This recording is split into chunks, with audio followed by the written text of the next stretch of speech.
বিসমিল্লাহির রহমানির রহিম। আসসালামু আলাইকুম। প্রিয় বন্ধুগণ, যারা আমার এই ভিডিওটা দেখতেছেন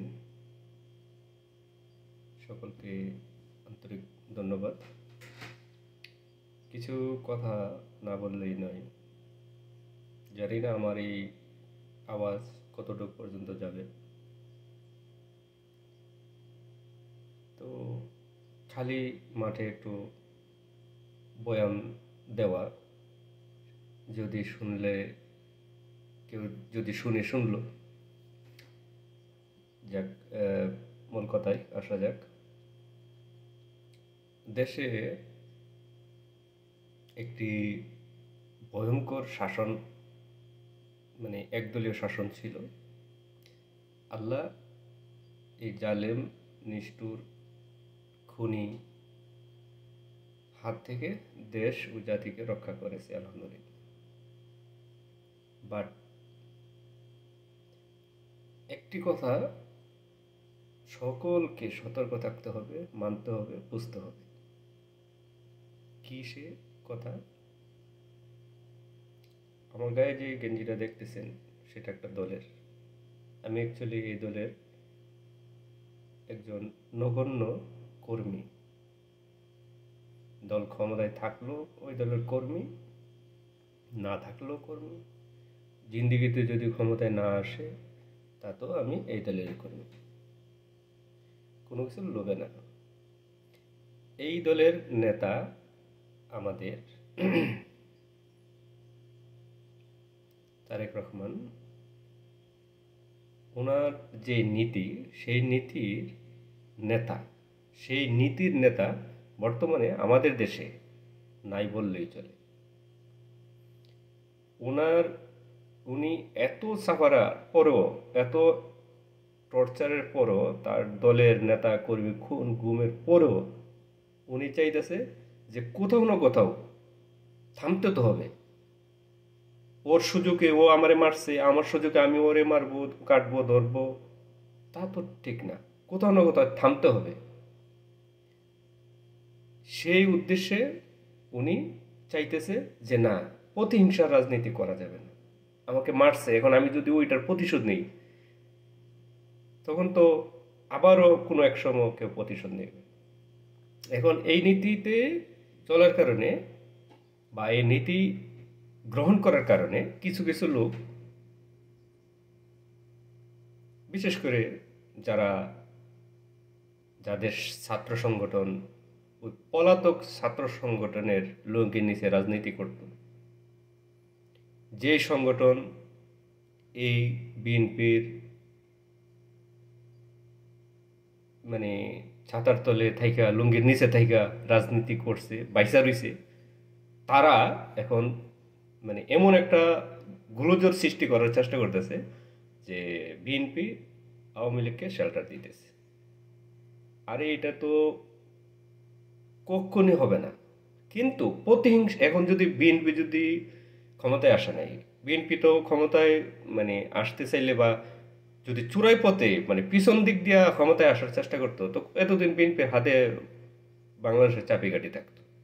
বিএনপি চাইতেছে নির্বাচনের মাধ্যমে ক্ষমতায় আসবে। তো এখন বিএনপিকে পচানোর জন্য জামাত, বইলে ফেলাইছি, জামাত, এরা বিএনপিকে পচানোর জন্যে আওয়ামী লীগ বিএনপি এক। তাইলে তোরা কোথায়?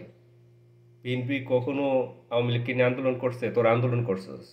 তোরা এদের ছাত্র সংগঠনের লুঙ্গির নিচে থেকে রাজনীতি করে এখন কইতেছ যে আমরা ওই দলের লুঙ্গির নিচে ছিলাম, কিন্তু আমরা ওই দলের না। আমি কিভাবে প্রমাণ পাবো তুই ওই দলের নাকি?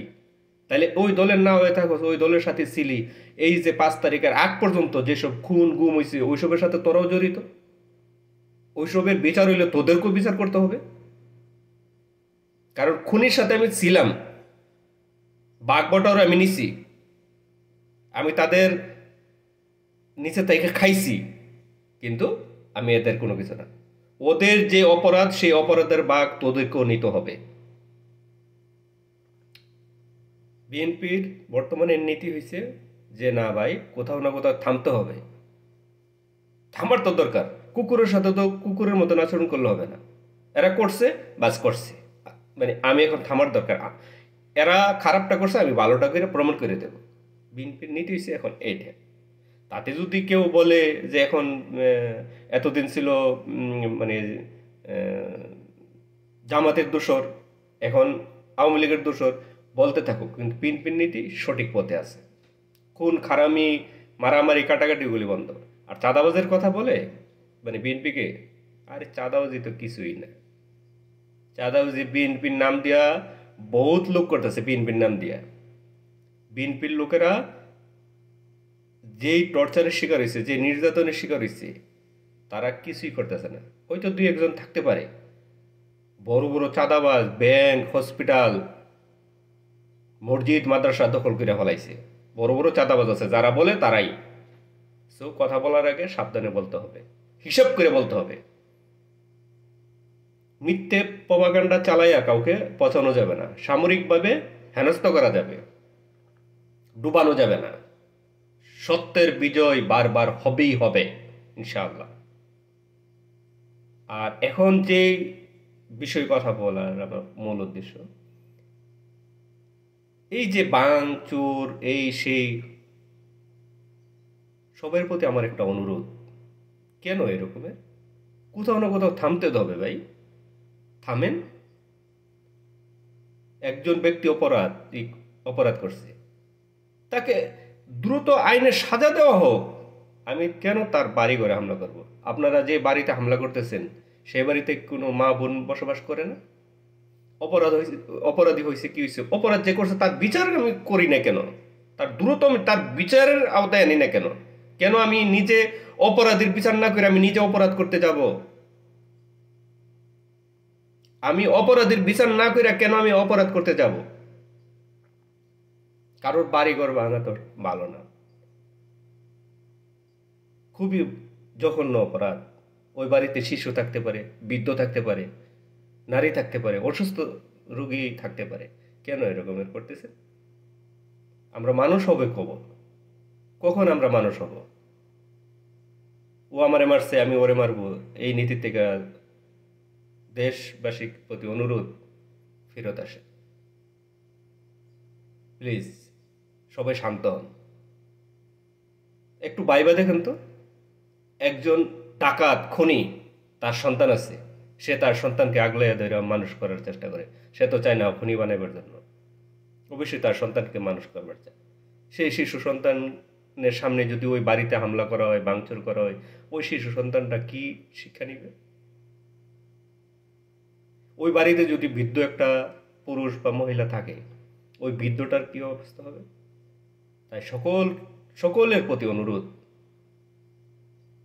এই জাতিকে রক্ষা করেন, সবাই শান্ত হন, জনগণের ক্ষমতার অধিকার ফেরত দেন।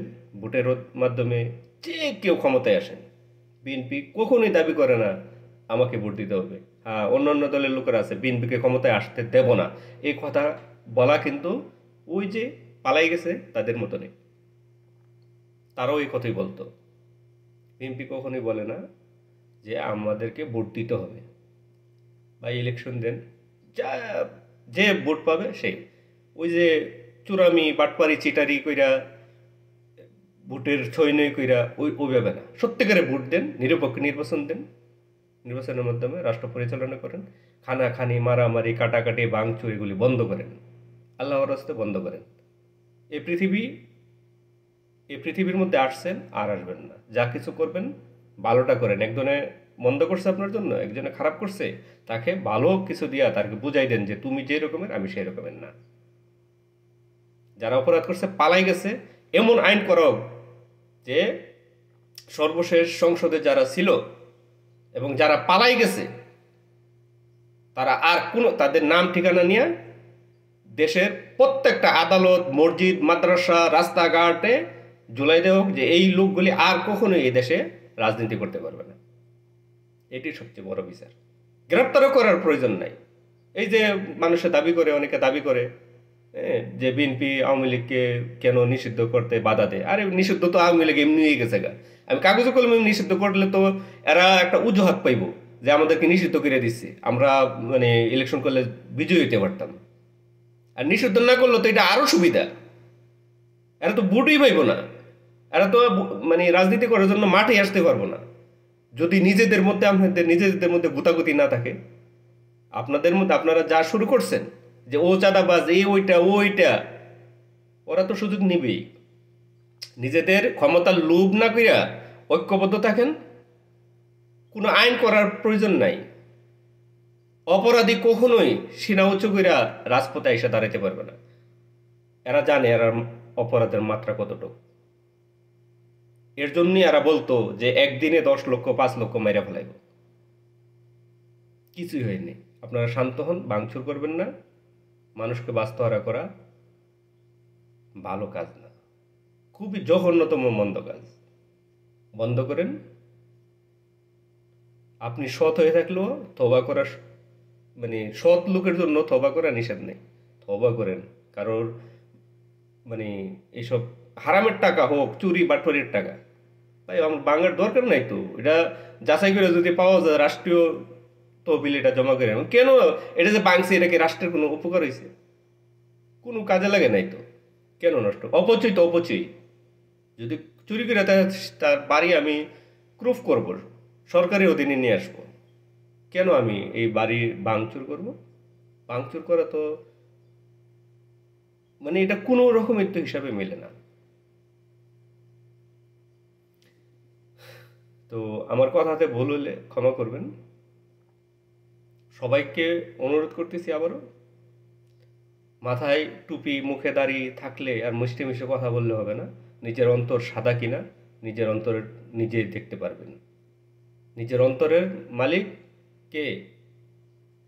আপনার সৃষ্টিকর্তা, এবং আপনি নিজে বুঝতে পারতেছেন যে আপনার অন্তর কি। কারোর উপরে অপপ্রচার চালাইয়া কাউকে পচানোর ইয়া নেই। আপনার যোগ্যতা কি, আপনার স্বপ্ন কি, আপনার পরিকল্পনা কি, সেটা আপনি প্রচার করেন। এই ভাঙচুর এগুলি বন্ধ করেন, ভালো না। জাতির মধ্যে বিভেদ সৃষ্টি হইতেছে। ঐক্যবদ্ধ থাকেন, ঐক্যবদ্ধ থাকেন। ভালো থাকবেন সবাই। সবার জন্য শুভকামনা। এই জাতির কল্যাণ হোক, দোয়া করি। আল্লাহ হাফেজ। আসসালামু আলাইকুম।